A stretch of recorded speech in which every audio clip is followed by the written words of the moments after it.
पहली मीटिंग है 2022 की। सबसे पहले तो आप सभी को लोहड़ी की बहुत बहुत बधाई।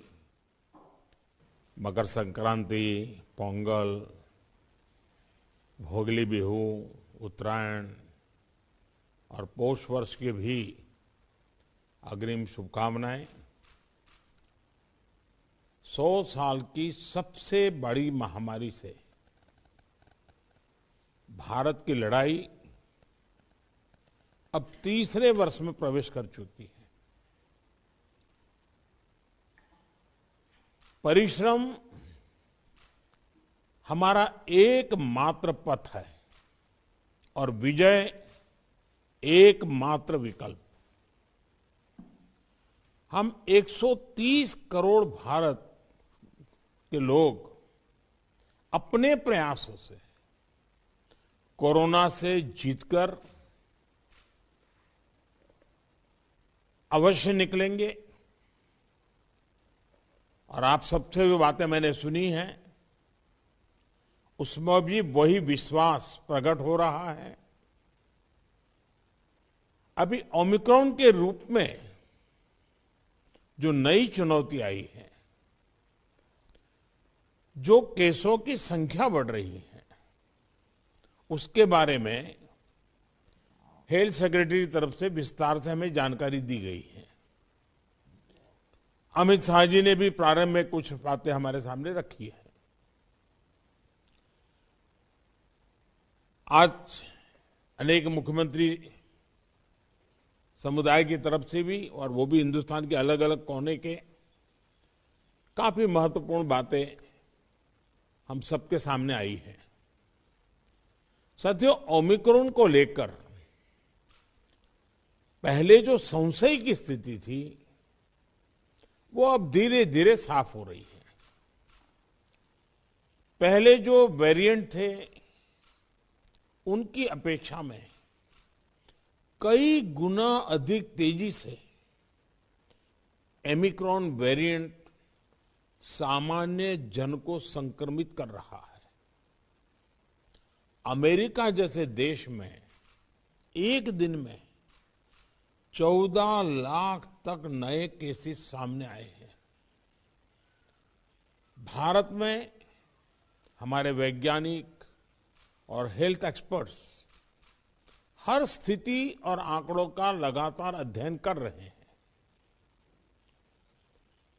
ये बात साफ है, हमें सतर्क रहना है, सावधान रहना है, लेकिन पैनिक की स्थिति न आए इसका भी हमें ध्यान रखना ही होगा। हमें ये देखना होगा कि त्योहारों के इस मौसम में लोगों की और प्रशासन की अलर्टनेस कहीं से भी कम न पड़े। पहले केंद्र और राज्य सरकारों ने जिस तरह प्रिएम्प्टिव, प्रोएक्टिव और कलेक्टिव अप्रोच अपनाई है, वही इस समय की जीत का मंत्र है। कोरोना संक्रमण को हम जितना सीमित रख पाएंगे, परेशानी उतनी ही कम होगी। हमें जागरूकता के फ्रंट पर साइंस आधारित जानकारियों को बल देने के साथ ही अपने मेडिकल इंफ्रास्ट्रक्चर को, मेडिकल मैन पावर को स्केल अप करते ही रहना पड़ेगा। साथियों, दुनिया के अधिकतर एक्सपर्ट्स का कहना है कि वेरिएंट चाहे कोई भी हो, कोरोना से लड़ने का सबसे कारगर हथियार वैक्सीन ही है। भारत में बनी वैक्सीन तो दुनिया भर में अपनी श्रेष्ठता सिद्ध कर रही है। ये हर भारतीय के लिए गर्व का विषय है कि आज भारत लगभग 92% वयस्क जनसंख्या को पहली डोज दे चुका है। देश में दूसरी डोज की कवरेज में भी 70% के आसपास पहुंच चुके हैं और हमारे वैक्सीनेशन अभियान को 1 साल पूरे होने में अभी भी 3 दिन बाकी है। 10 दिन के भीतर ही भारत अपने लगभग 3 करोड़ किशोरों का भी टीकाकरण कर चुका है। ये भारत के सामर्थ्य को दिखाता है, इस चुनौती से निपटने की हमारी तैयारी को दिखाता है। आज राज्यों के पास पर्याप्त मात्रा में वैक्सीन उपलब्ध है। फ्रंटलाइन वर्कर्स और सीनियर सिटीजन्स को प्रिकॉशन डोज जितनी जल्दी लगेगी उतना ही हमारे हेल्थ केयर सिस्टम का सामर्थ्य बढ़ेगा। 100% टीकाकरण के लिए हर घर दस्तक अभियान को हमें और तेज करना है। मैं आज अपने उन हेल्थ केयर वर्कर्स, हमारी आशा बहनों का भी अभिनंदन करता हूं जो मौसम की कठिन परिस्थितियों के बीच वैक्सीनेशन अभियान को गति देने में जुटे हैं। साथियों, टीकाकरण को लेकर भ्रम फैलाने की किसी भी कोशिश को भी हमें टिकने नहीं देना है। कई बार हमें यह सुनने को मिलता है कि टीके के बावजूद संक्रमण हो रहा है तो क्या फायदा।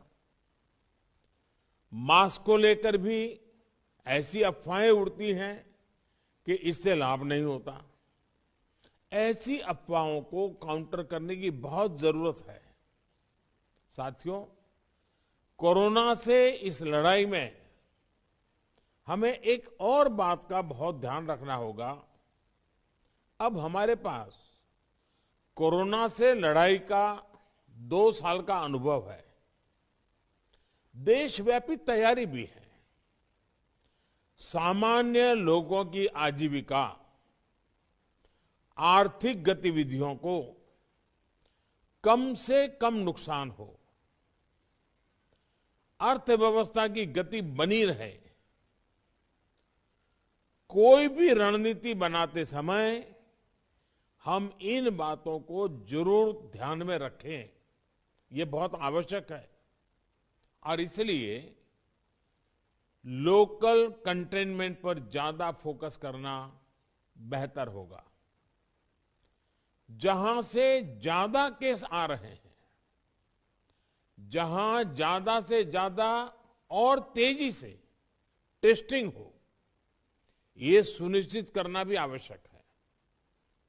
इसके अलावा हमें यह भी सुनिश्चित करना होगा कि होम आइसोलेशन में ही ज्यादा से ज्यादा ट्रीटमेंट हो सके।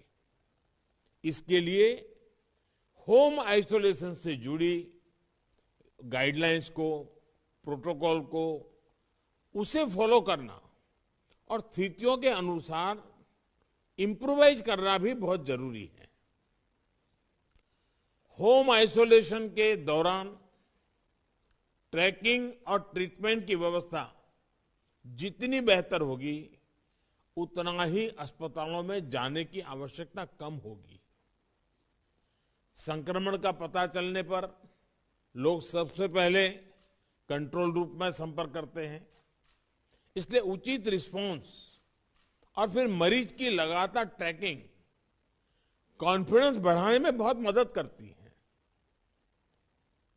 मुझे खुशी है कि कई राज्य सरकार इस दिशा में बहुत अच्छी तरह नए नए इनोवेटिव प्रयास भी कर रही है, प्रयोग भी कर रही है। केंद्र सरकार ने टेलीमेडिसिन के लिए भी काफी सुविधाएं विकसित की है। इसका ज्यादा से ज्यादा उपयोग कोरोना संक्रमित मरीजों को बहुत मदद करेगा। जहां तक जरूरी दवाओं और जरूरी इंफ्रास्ट्रक्चर की बात है, तो केंद्र सरकार हर बार की तरह हर राज्य के साथ खड़ी है। 5-6 महीने पहले 23,000 करोड़ रुपए का जो विशेष पैकेज दिया गया था, उसका सदुपयोग करते हुए अनेक राज्यों ने हेल्थ इंफ्रा को सशक्त किया है। इसके तहत देश भर मेडिकल कॉलेज और जिला अस्पतालों बच्चों के लिए 800 से अधिक विशेष पीडियाट्रिक केयर यूनिट स्वीकृत हुए हैं। करीब 1.5 लाख नए ऑक्सीजन, आईसीयू और एचडीयू बेड तैयार किए जा रहे हैं। 5,000 से अधिक विशेष एम्बुलेंस और 950 से अधिक liquid medical oxygen storage tank की कैपेसिटी जोड़ी है।